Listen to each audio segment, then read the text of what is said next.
بعض لوگ یہ سوال کرتے ہیں کہ بلکہ بہت سارے گھرانوں میں کہ 4 بھائی ہیں، والد ہے اور اماں ہیں، اور ان میں سے 1-2 بھائی کی شادی بھی ہو گئی ہے، ان کی وائف بھی ہیں، تو گھر کے تمام افراد مل کر مرد 4 بھائی مان لو، مثال کے طور پر ایک والد مان لیں، ایک ماں مان لیں، 2 ان کی بیویاں لڑکوں کی مان لیں، تو اگر دیکھا جائے تو یہ 8 افراد گھر میں ہوئے، زیادہ بھی ہو سکتے ہیں، تو ایک میں نے مثال دی ہے۔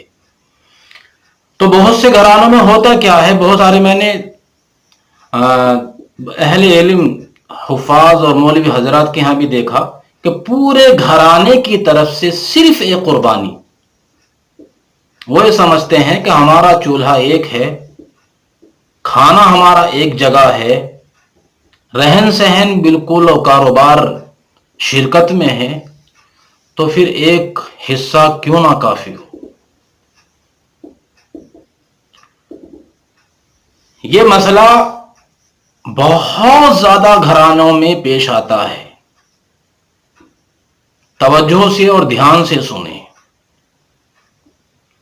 دیکھیے، گھر میں تھوڑی آپ کو ڈیٹیل برداشت کرنی پڑے گی اور پورا ویڈیو آپ دیکھیں۔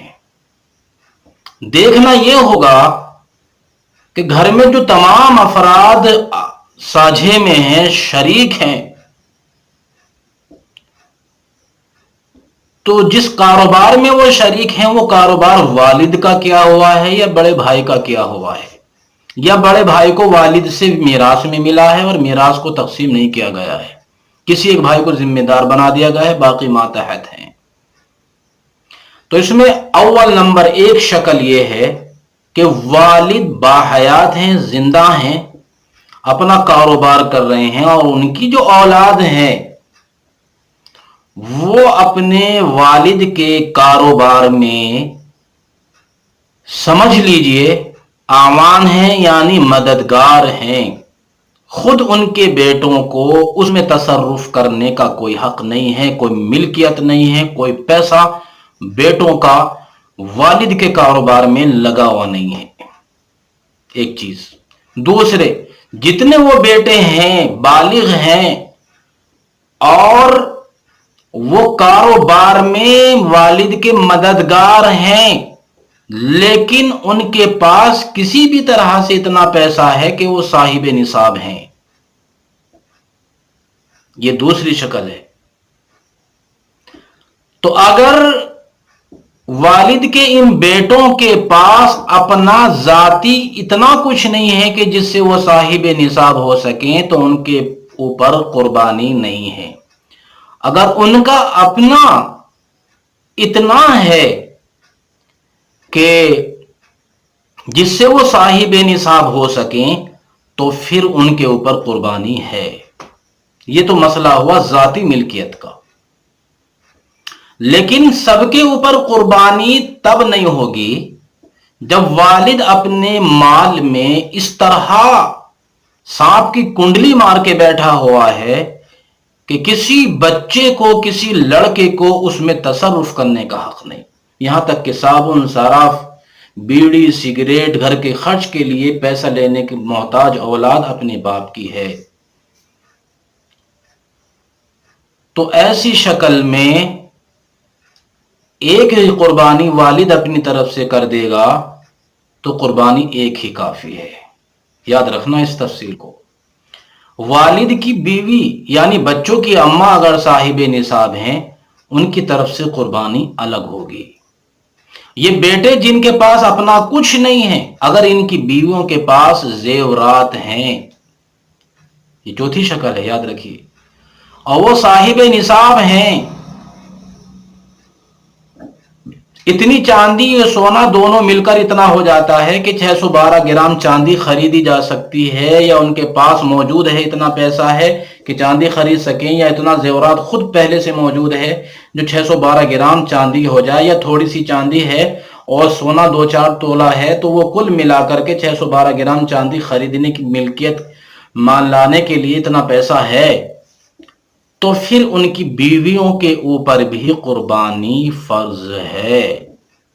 ایک قربانی سے کام نہیں چلے گا۔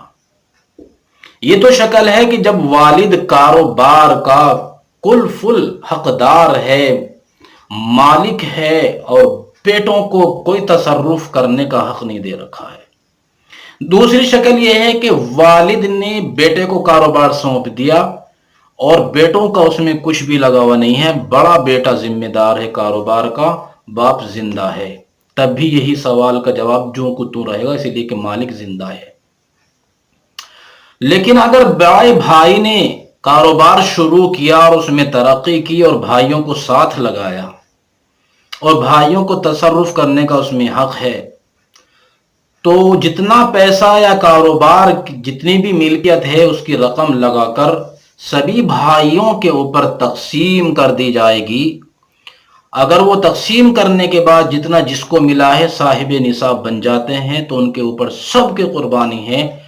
اگر سب کو تقسیم کرنے کے بعد وہ سبھی صاحب نصاب نہیں ہوتے تو پھر سب کے اوپر قربانی، کسی کے اوپر بھی قربانی نہیں ہے۔ اس میں بھی وہی ڈیٹیل ہوگی کہ ان کا اگر اپنا کچھ اپنی ملکیت میں صاحب نصاب بن جانے کے لائق نہیں ہے تو قربانی نہیں ہے، اگر ان کا اپنا موجود ہے جس سے وہ صاحب نصاب ہو جاتے ہیں تو پھر ان کے اوپر قربانی ہے، اس لیے کہ وہ اپنا خود ذاتی ملکیت سے صاحب نصاب ہیں۔ یہ مسئلہ ہے بہت ڈیٹیل سے، آپ اس کو بالکل دماغ میں بسا کے رکھنا۔ تو ہوتا کیا ہے کہ اگر بھائی لوگوں کو تصرف کرنے کا حق بھی ہے اور ایک بھائی بڑا کاروبار اس کے ہاتھ میں ہے، کھانا اور گھر کا کاروبار پورا سب شریک ہیں، تو بس ایک آدمی ایک قربانی کر لیتا ہے بڑا بھائی سب کی طرف سے، اور سب کی طرف سے قربانی مانی جاتی ہے، یہ غلط ہے۔ اگر سبھی صاحب نصاب ہیں تو سب کی طرف سے قربانی ہوگی، اور جو صاحب نصاب نہیں ہے اس کی طرف سے قربانی نہیں ہے۔ اس لیے کہ قربانی فرض ہونے کی ایک شرط ہے یسار، یعنی مالداری ہونا۔ تو اگر سب یسار یعنی مالدار ہیں تو پھر سب کے اوپر قربانی ہے۔ اس میں ایک مسئلہ اور بتایا جا سکتا ہے، لیکن میں دوسری ویڈیو میں بتاؤں گا۔ ویڈیو بڑی ہو رہی ہے، لوگ دیکھتے نہیں ہیں۔ میں آپ سے آخر میں ایک ریکویسٹ کروں گا کہ ہم جو چینل پہ کام کر رہے ہیں، شروع کیا ہے، یہ جو ہے صرف خدمت دین کے لیے ہے۔ علماء نے، ماہرین علماء نے اس ٹائم سوشل میڈیا پر دین کا کام کرنے کے لیے اہم فریضہ قرار دیا ہے، اس لیے ہم نے یہ شروع کیا ہے۔ یہاں پبلسٹی، شہرت یا کسی اور فائدے کے لیے، یہ چینل سے پیسہ کمانے کے لیے ہم نے شروع نہیں کیا ہے۔ یہ اپنی نیت سے بدگمانی نکال دیجیے اگر کسی کو ہو۔ آپ سے ریکویسٹ ہے کہ آپ کو 3 کام کرنے ہیں۔